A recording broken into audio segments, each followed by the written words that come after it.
Jo em dic Aina Hueto i visc a Sant Climent Sescebes, que està al costat de Figueres, i soc dissenyadora de moda.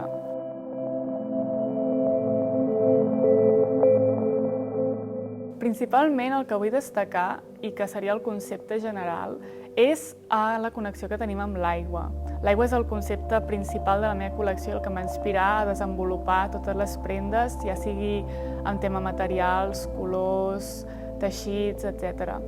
Llavors, a l'hora de plasmar la col·lecció, vaig enfocar molt en un aspecte molt formal i estètic, en el qual es pot veure que cada peça representa un diferent estat de l'aigua, ja sigui l'aigua més cristal·lina, l'aigua més fosca, o, per exemple, les bombolles que fa l'aigua, etc.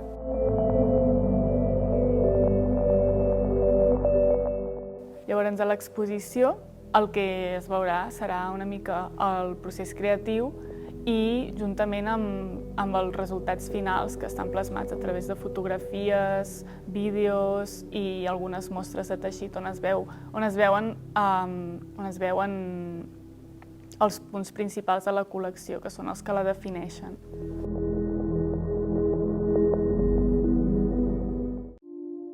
La meva font d'inspiració han estat diverses, unes més conceptuals i altres més formals. En tema conceptual m'he inspirat en els estudis de Masaru Emoto,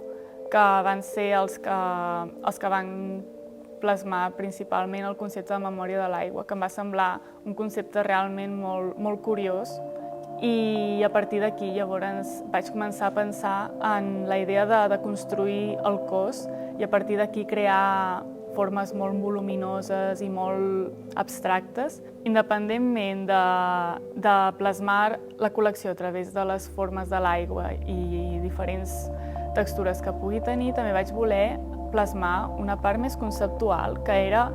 l'aigua actuant com a mirall del nostre entorn, i en el qual vaig decidir investigar sobre les textures més reflectants, etc. Llavors vaig decidir fer una peça que el que reflectia era el concepte del mirall, que en el fons estava feta 100% amb mirall.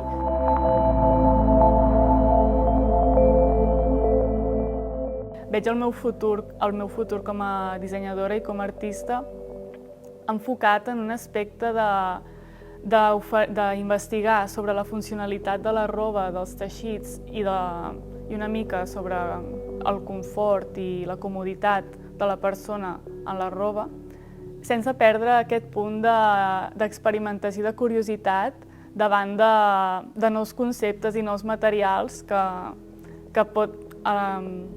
nous materials en els quals em puc, diguem així, esplaiar una mica i fer obres d'art.